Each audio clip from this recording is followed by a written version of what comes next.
So, welcome all of you. Let's start today's discussion. So, we will start with the first news regarding Ebola outbreak in Congo. So, just look at the news. Just a second.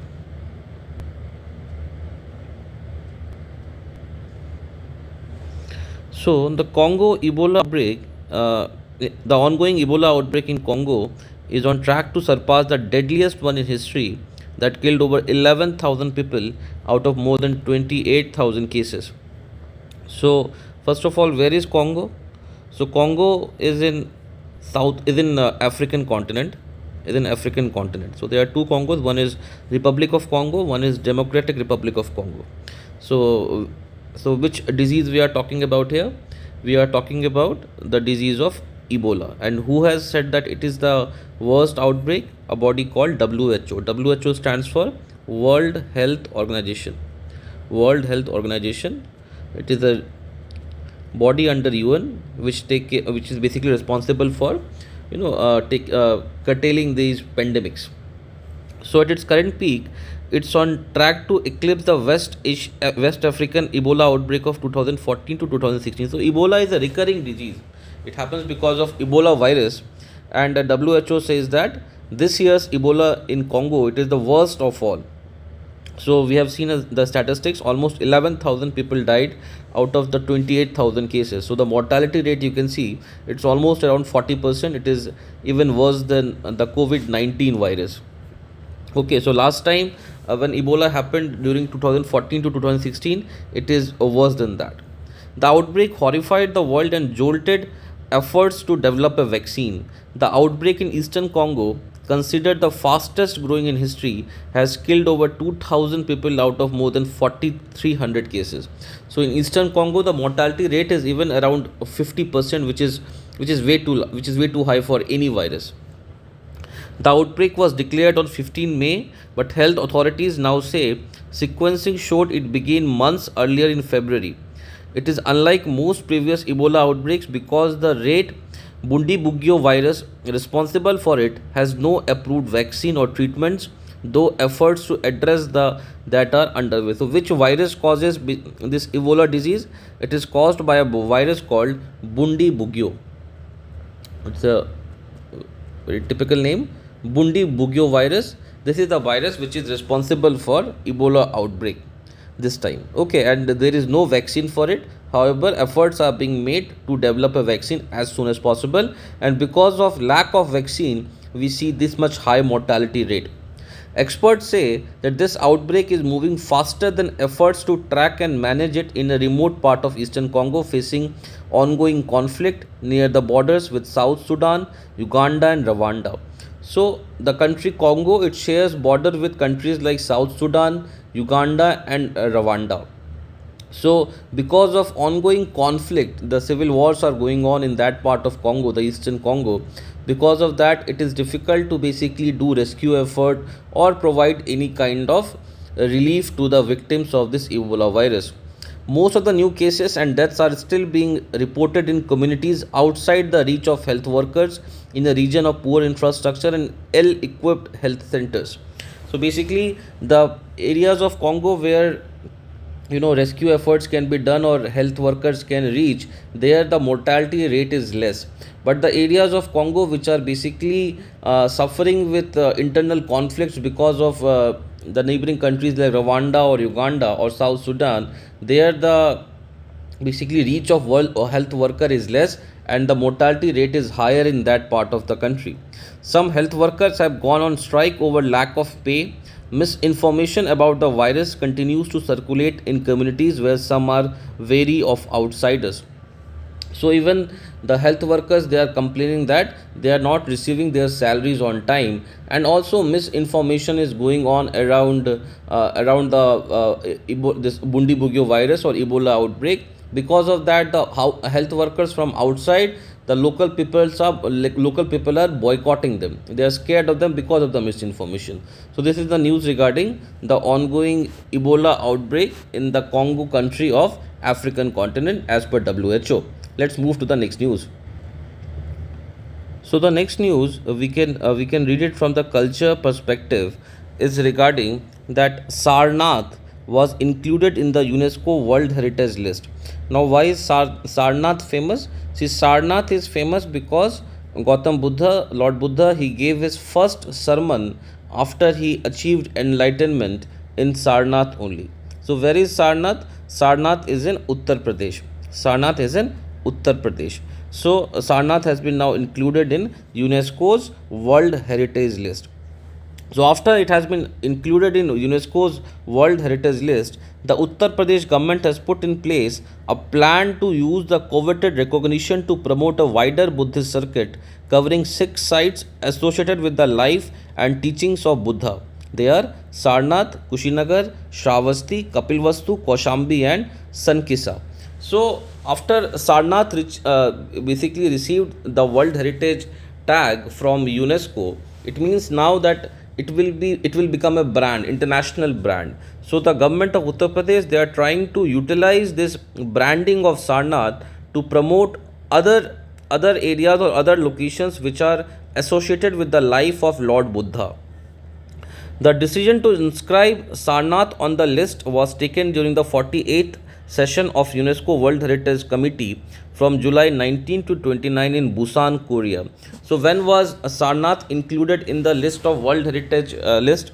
So basically it was included in the 48th session of UNESCO.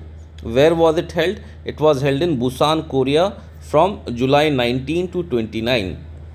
UP government's tourism plan includes new visitor facilities, improved connectivity, interpretation centers, and project aimed at encouraging people to travel between these sites. So, what the government is planning now? The government of Uttar Pradesh is now planning to basically they are planning to welcome more visitors to these sites by improving connectivity.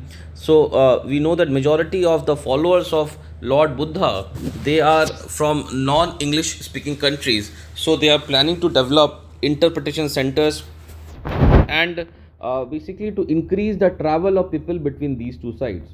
The sixth destination recorded a footfall of nearly 82 lakhs in 2025, including 4.4 lakh foreign visitors, according to the UP Tourism Department. So these six sites like Sarnath, Kushinagar, Shravasti, Kapilvastu, Kaushambi, and Sankisa, last year they received almost 82 lakh visitors, in which almost 4.4 lakh, that is half a million visitors, were foreign tourists. Now, what is the plan? See, Sarnath will be the entry point of this tourist circuit. Sarnath is where Buddha is believed to have delivered his first sermon after attaining enlightenment. It is a key destination in the government's development plan. The proximity of the site with an established international Buddhist presence, including Thai and Japanese temples and institutions as associated with Sri Lankan, Myanmar, and Tibet Buddhist tradition to Varanasi, which has an international airport railway connectivity. So Sarnath, it has sites which basically caters to the Thai and Japanese Buddhist, Sri Lankan Buddhist, Buddhist from Myanmar and Tibet. Next is Kushinagar. Now, why is Kushinagar famous? Kushinagar is where Buddha is believed to have attained Mahaparinirvana. Mahaparinirvana means where Buddha breathed his last. He basically he left his life in Kushinagar only. Then there are other two places, Kaushambi and Shravasti. At Kaushambi, Buddha theme park has been proposed with a Jataka mural gallery. So what is Jataka? So Jataka is a collection of stories about the life of previous Buddhas, about the life of previous Buddhas. So in Kaushambi they are preparing a Buddha theme park where the inscriptions based mural paintings based on Jataka stories will be placed. Dhanya Vanam and a Stupa gallery among the planned facilities. They are also planning to create one Dhanya Vanam and a Stupa gallery. Okay. In Shravasti, the government is planning to promote the destination as a monsoon retreat, building on it as association with the period when Buddha and his disciples stayed at the site during monsoon. So Shravasti is a place where it is believed that Lord Buddha, while he was traveling from place to place delivering the message of Buddhism, used to rest during the monsoon period. Whenever the rainfall used to happen, it is believed that Buddha and his followers used to rest there So in Shravasti, the government is planning to present it as a monsoon retreat. Then talking about the Kapil Vastu and Piprava. At Kapil Vastu and Piprava, the longer term proposal is for a Buddhist heritage park focused on Siddharth's earlier life and the archaeological significance of the region. So, Kapil Vastu is a place where it is believed that Buddha was born, and it is believed here the government is trying to basically prepare a plan for showcasing the early life of Siddhartha. So Siddhartha was the original name of Lord Buddha. The name Buddha came only after he achieved enlightenment or nirvana. So his original name was Siddhartha. So in Kapilvastu and Piprava, the government is planning to basically showcase the early life of Lord Buddha. The government's 2026-27 action plan also includes parking, cafeteria and visitor facilities in Kapilvastu.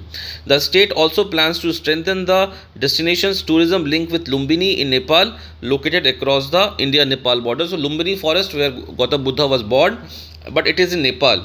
So it has to be an international effort. Okay.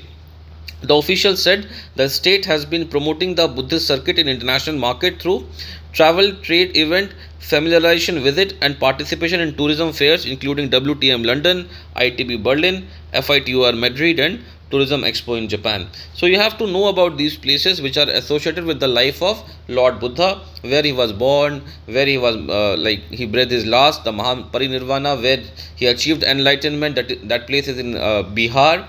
Bodh Gaya, that place where he gave his first sermon, where he used to rest during his travels. So these places which are associated with the life of Lord Buddha should be you should be knowing about them. Okay, so let's move to the next news. So the next news is regarding NREGA, that is National Rural Employment Guarantee Act. So we will talk about what is the new version of the act and what are the shortcomings of this act. So we will talk about that. So all it took was one newspaper article with hard facts to puncture the BJP government's mythical narrative on its flagship VBGRAMG law. So this this NREGA's NREGA Act, it was the present government has basically refurnished this act, and the new act is called basically Viksit Bharat Guarantee for Rojgar and Ajivika Mission Gramin. VBG Ramji is an enhanced version of the now repealed Mahatma Gandhi National Rural Employment Guarantee Act. So MG Narega Act, which was passed in the year 2005, which basically promised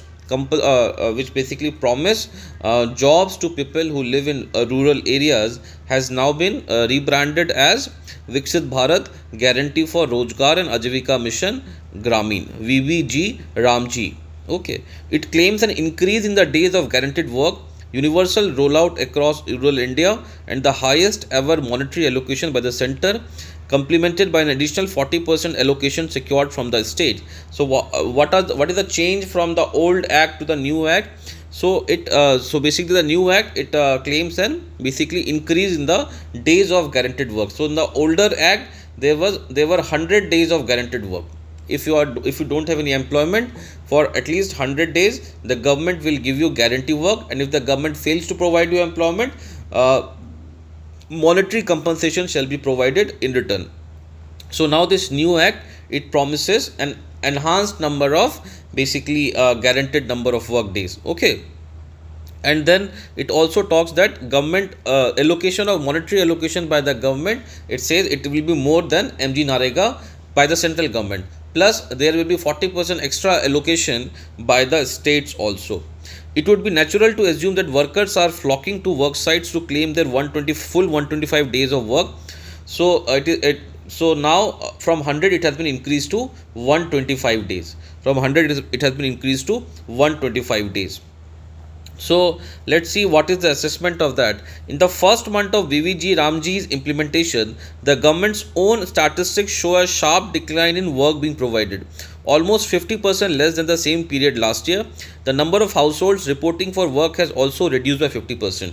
So the analysis says that It is government's own analysis statistics, which shows that the number of man days which was provided in the first month was 50% less than what it was provided in the previous month. And it also says that 50% of lesser households reported for work compared to what it did in the last year. Now, it can be interpreted in two ways. See, MG NREGA is the last resort of people to seek work. If they are getting work because their only minimum wages will be provided. So, if people are finding a job elsewhere, maybe that may also be a reason why people are not reporting for work at MG NREGA or that VBG Ramji Act. So, at press conference last month by the NREGA Sangharsh Morcha, department statistics were cited to show that in comparison to the work provided from January to June 2026, with the same period in 2025, total person days fell from approximately 335.4 million to 215.2 million, a decline of 35.8%. Again, it can be interpreted both ways. Maybe people are not reporting because they may be finding a better alternative of job. If people are not reporting, the interpretation depend upon how you take it. So here the author is trying to say that people are not reporting because the work is not available, but it can be interpreted both ways. Okay, a similar decline can be seen when compared to the average of the previous 3 years. Now, this is in a country reeling from pervasive unemployment and distress from drought. Now, here the author says that that our argument that maybe it is because people are finding alternative job, but here the author is saying that no, unemployment is very high and drought is happening, so people should have reported for work, but they are not reporting, means there is no availability of work. But we should have given some statistics out here. The idea of 125 days of guaranteed employment is a jumla, and the human cost of its deprivation, especially in a rural household, is hard to imagine. Every day of work matters. Every householding demanding work matters. Converting this reality into data and statistical debate running into lakhs and crore allows us to paper over the pain. So the new law was not welcomed by anyone except in the ruling party. It was bulldozed through parliament with the entire opposition appealing for consultation and re-examination, if not for its withdrawal. So here the article says that this law was bulldozed to the parliament while the opposition was opposing it. They were saying for a greater consultation like a parliamentary committee, JPC or select committee. In the previous class, we have discussed about the JPC and the select committee. The government asserted that this was in fact an improved version of the landmark MG NREGA, and the VBG Ramji would provide 125 days of guaranteed employment at enhanced wages with better digital and tech-based monitoring and delivery. So government's basically proposition was that this act will provide from 100 it will provide 125 man days, more wages will be provided, and there will be better monitoring of the work also. See, it is very important to monitor the work. Why? Because see, MG NREGA people are working, but whatever assets they are creating, it has to be a valuable asset. Otherwise, it will be like just doling out money to people. So that's why tracking of what work is being done, so that there is no duplication of work and some valuable assets come out of this MG NREGA or VBG Ramji. Monitoring is very essential, and in this present act, government has cited that there will be digital or tech-based monitoring. Now, there are at least 5 myths being propagated that have undermined the guarantee that served as an imperfect but critically important lifeline for India's rural workforce. So, they are saying that there are 5 myths. Let's talk about these 5 myths. So, the first, the government has advertised the enhanced number of days it is providing under VBG Ramji. However, in most parts of the country, people are being turned away from work, and there is little evidence of guaranteed employment being provided. So they are saying that they are citing, I don't know which report, but they are saying that in many parts of the country, even though number of mandates have been worked, but when people go approach for work, they are being turned away.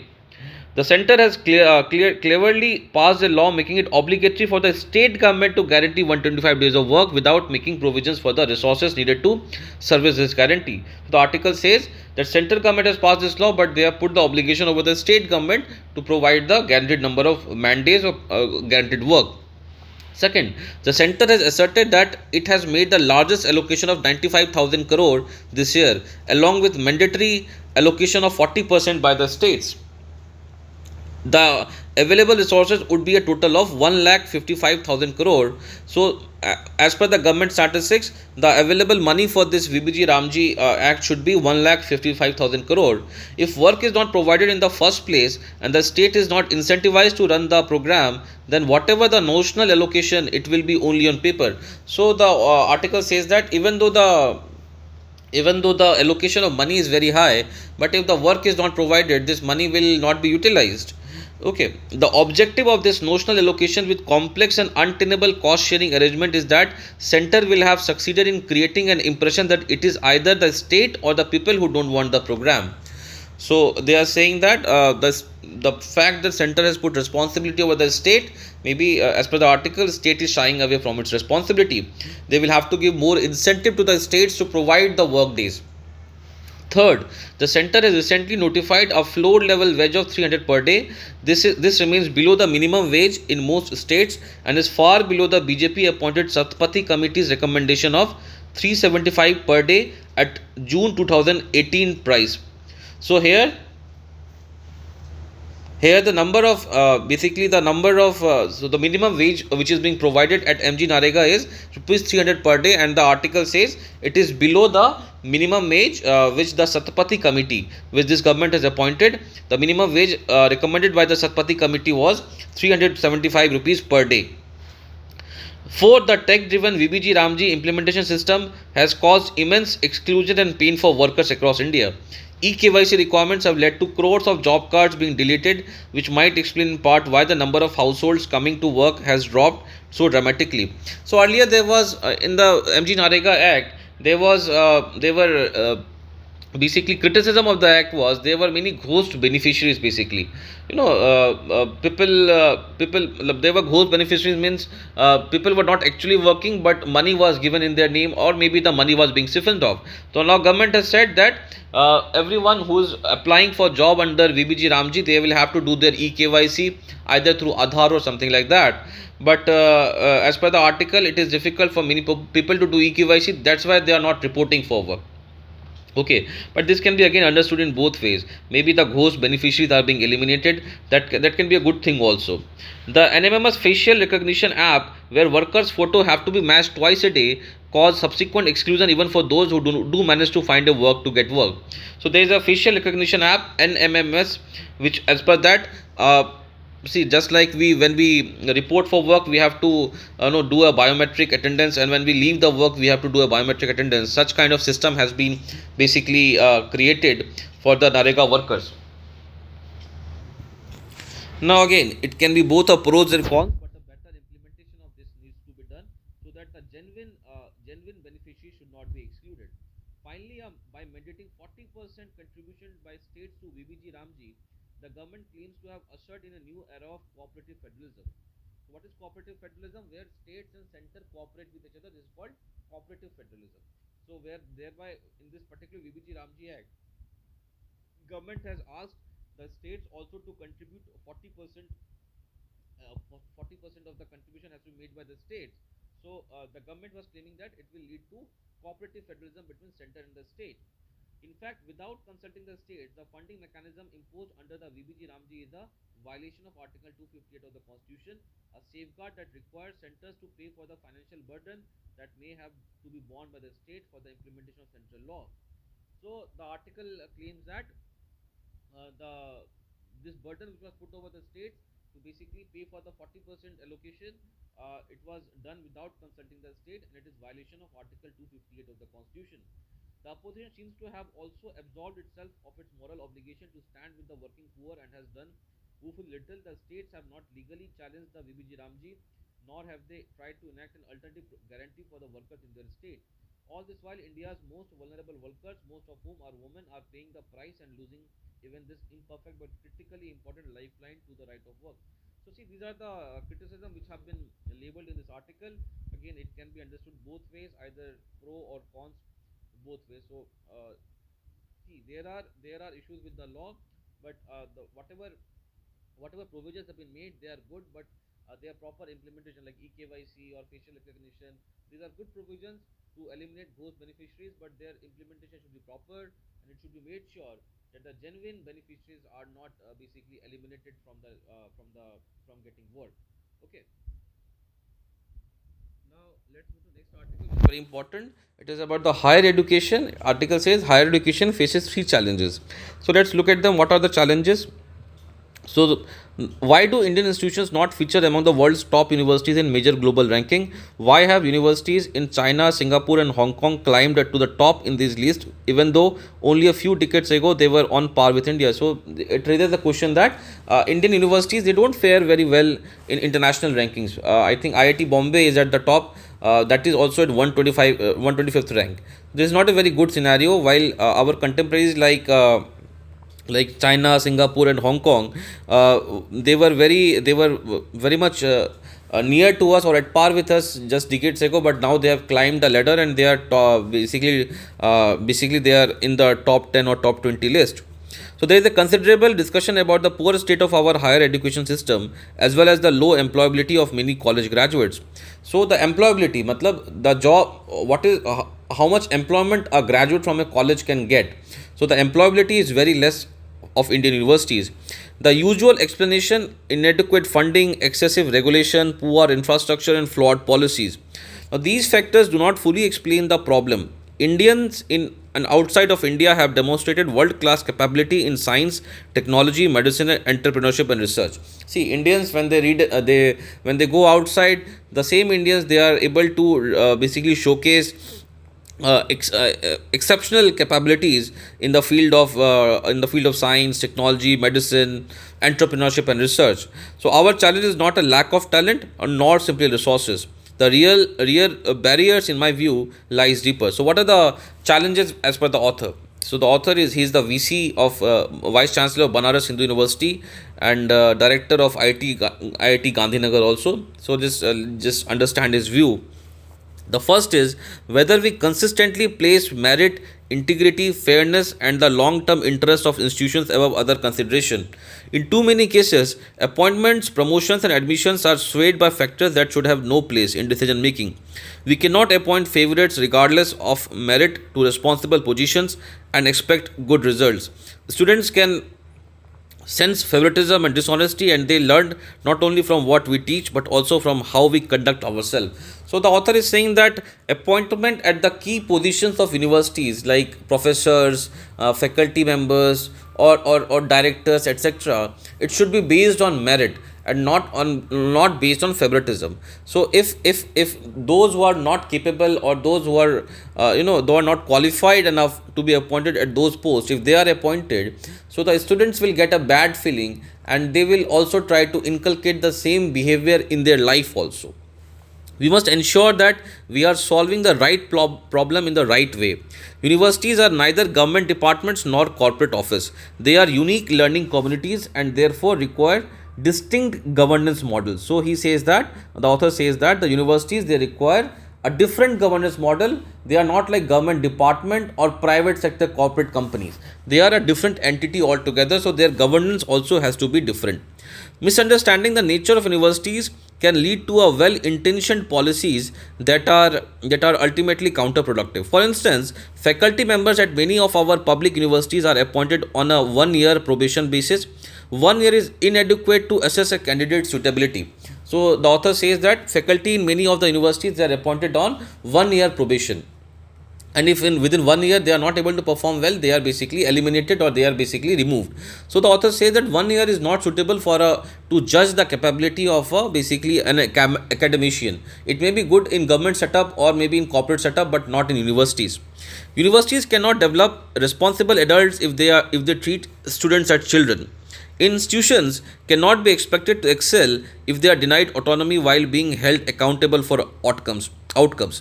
So they say that, see, autonomy has to be given to universities. They are not like children, like schools where you control every movement of their. Universities should be given autonomy to carve their own path. So the author say the problem is the autonomy is not given, but they are being held responsible for whatever the outcome is. So it has to be two way: either they should not be held responsible for the outcome, or they should be given autonomy so to judge their outcome also. Academic excellence is unlikely to flourish under excessive control. It requires trust, responsibility, and a shared commitment to institutional goals. So, basically, the author is talking about here that autonomy should be given to basically universities. Similarly, it is difficult to justify applying the same faculty recruitment and promotion policies across diverse institutions and disciplines. Policies should recognize difference among large and small institutions, among teaching focused and research focused institutions, and among universities in favorable environments and those in difficult geographies. So here the author is saying that there should not be basically one size fit all policy for all the universities. So there are universities which are small, there are universities which are large, there are universities which are based on research based universities. So there should be different policies for different kind of different kind of universities. A faculty member in the science cannot always be assessed by the same criteria as one in the liberal arts, while the performing arts may require an entirely different framework.